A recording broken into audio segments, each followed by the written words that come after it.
What's up, everybody? Well, on today's video we are cutting roads, and well, I kind of got started before I decided to queue up, but I'll show you what I got going on. This is a giant pile right here in a cul-de-sac I gotta cut out, and then I gotta go cut some roads. One of them happens to be cliffside, so it's a little dangerous, but as you can see, that pile goes all the way back there, and I got to eliminate it because they need somewhere to put the snow. So we are going to have some fun today in the multi-hog. You've already seen videos of me cutting piles out in cul-de-sacs, so I'm not going to show you that footage. But I will show you the high mountain road that I have to cut open that is cliffside briefly. And kind of leave it at that. So anyway, you guys take care. And I will see you a little bit later on in the video when I get to a little bit more of a gnarlier place. In the meantime, oh man, let's chew up some snow, shall we? The hog is hungry. You know what?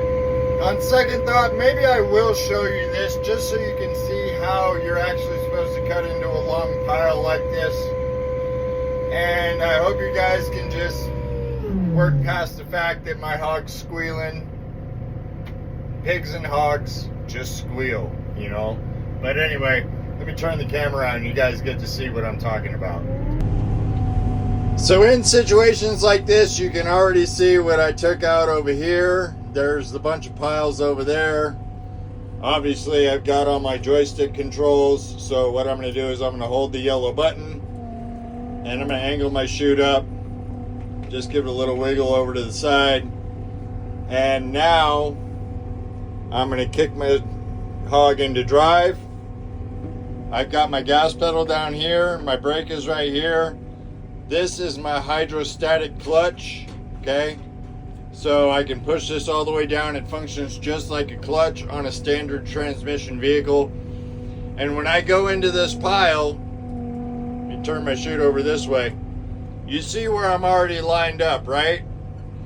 That's basically what I'm going to cut. I'm not going to cut any more than half of the blower width. That way I get spillover on this side right here, right off the edge of the blower there, and I don't overload my entire blower with snow. And you just take it really slow. So just like this.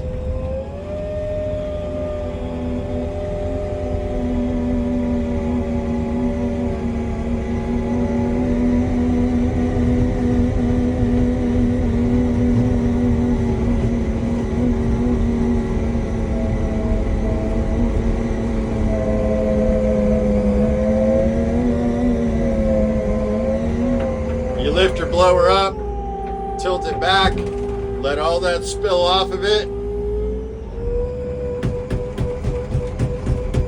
They will bounce on you from time to time because you do lose traction from the blowover and all the spillover off the blower. Get everything realigned, drop it, and then make your next cut. Meanwhile, you're going to be picking up all that stuff right there. So it'll be just like this. Cut back into it. You see my edge right there.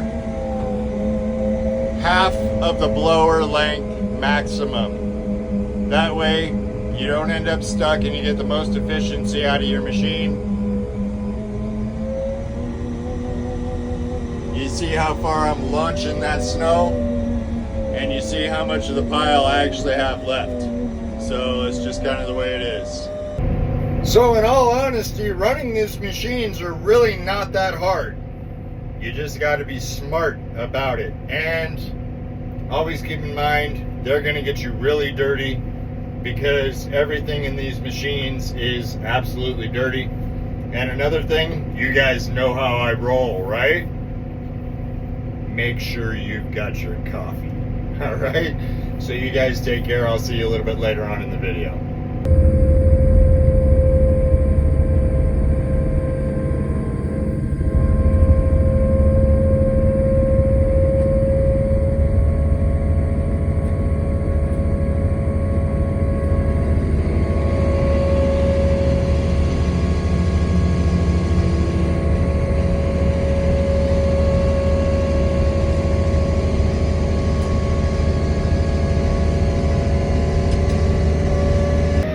gotta say, there's nothing more sketchy than cutting roads on cliffside, you know what I mean? Especially when all it takes is one wrong move, you're off the edge and tumbling probably like 60 feet down to the primary highway. So, on top of that, you got boulder fields and a whole bunch of fun stuff like that. My boss sent me up here because he knew that I was confident enough to do it. So, here we go.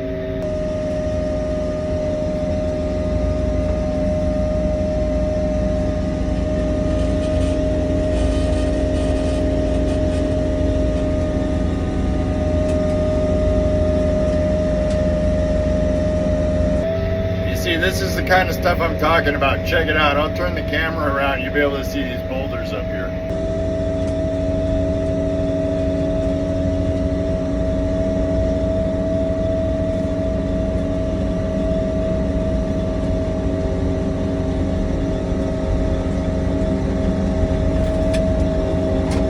See what I mean? That's the kind of stuff I'm talking about. I already cut that side, so I'm pretty good to go on that one.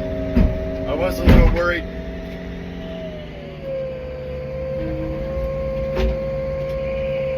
I don't know if you heard that, but that was a shear pin. So anyway, let me get out and change this and then I'll cue back up. Yep. So when you're doing roads like this, I just gotta let you know,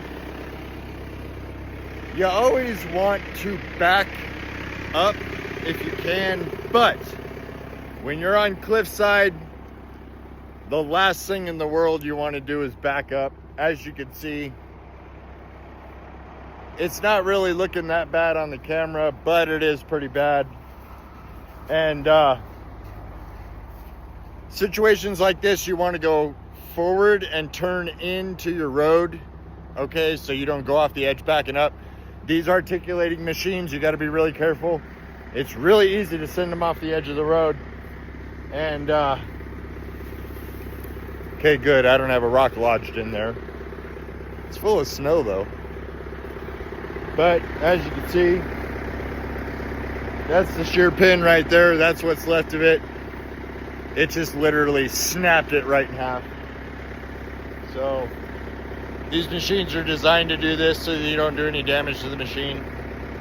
But I just figured I'd let you know that when you are cutting roads, especially cliffside, do not back up, okay? No matter what.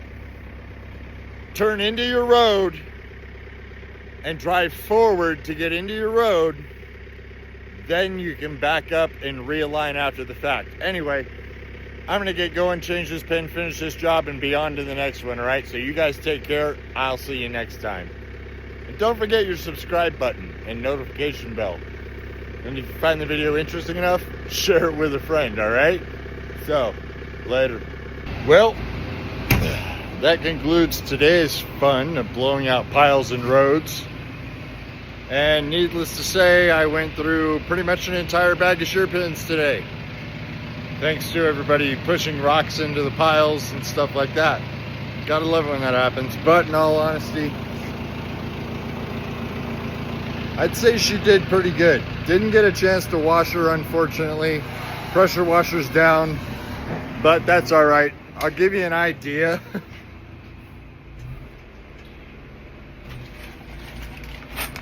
This is the bag of shear pins we get. I went through a whole bag of one of these. There's like 50 of them in there. That never happens. So anyway, I've got her parked for the night.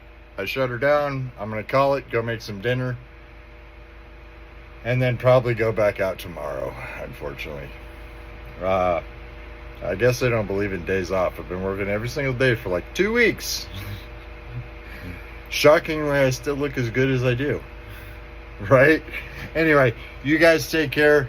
Hit that subscribe button, share the video with a friend, drop a like on it if you liked anything about it, leave a comment if you feel like it. If not, no big deal, all right? And I will see you next time.